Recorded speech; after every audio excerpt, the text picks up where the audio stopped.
And that's a memo. Now for the top story tonight, reaction. Joining us from Orlando, Florida, Dr. Marc Lamont. Hill teaches at Columbia University. Now, this is right up your alley, right in your wheelhouse, because people of color are affected disproportionately from the drug epidemic, alcoholism. Jails are full.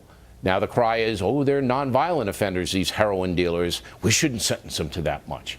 And when you see the destruction, and I know you know it, when you see the destruction that is brought upon by drug addiction and alcoholism and the children, the suffering of the children, shouldn't the media take an advocacy position here?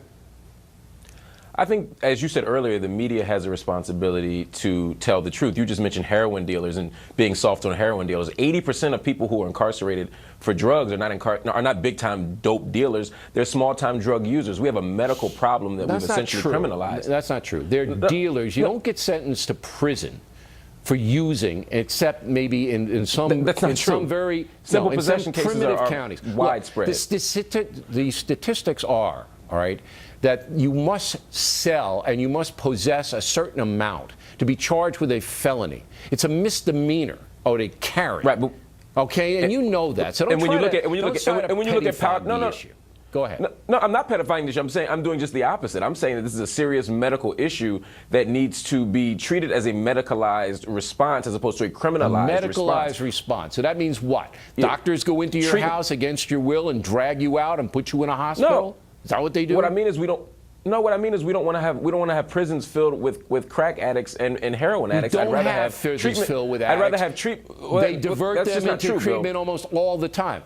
Look, tomorrow I'm going to give you the stats on it, so let's knock this off. You know as well as I do, felony drug possession is the weight is a dealer level weight.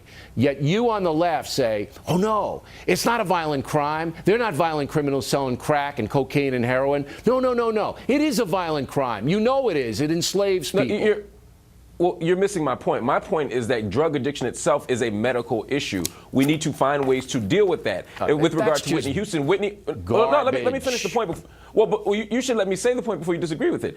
With regard to Whitney Houston, she had a medical problem. She had a drug addiction that I do believe the media made light of. I believe it became a joke, and I believe we lost sight of just how dangerous this type of thing is. We needed a proper response. I don't think humiliating her in full public view is the way to do it, or humiliating her family, but we do need to create a culture of treatment and care and investment in love rather than containment and blame and investment, love, culture, care, all of that's swell.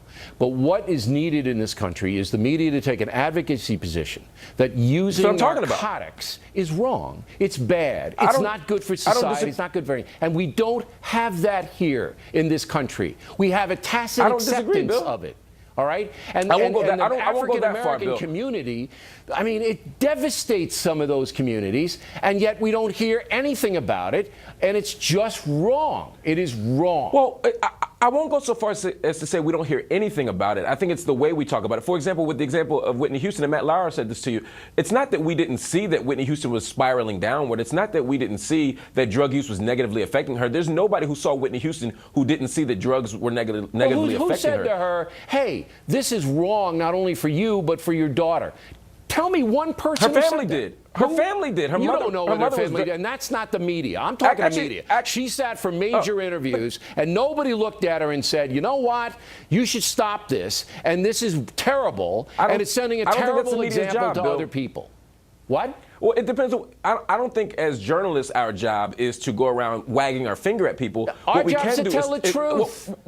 Yes, to tell honest stories. And if you tell an honest story about Whitney Houston, you can see the effects of drugs. But there's a difference between doing that and what you spoke about earlier, which is going out saying, don't be like Whitney Houston. That humiliates Whitney Houston. It makes her an unfair punching bag, and it doesn't get at the point. The point here is that drug use is a medical problem. Right. We need to address it medically. You know, here's why that doesn't wash, and I got to run. Drug use is a disease, and we know that. It's a mental disease, all right? But unless you want treatment for the disease, there isn't any prescription for it, all right? You can't force people to be treated, all right? But what you can do, and the media should do, is bring society to a point where this is bad, but it's not being portrayed as bad. And that is the crux of the problem. Doctor, we always appreciate it. My pleasure.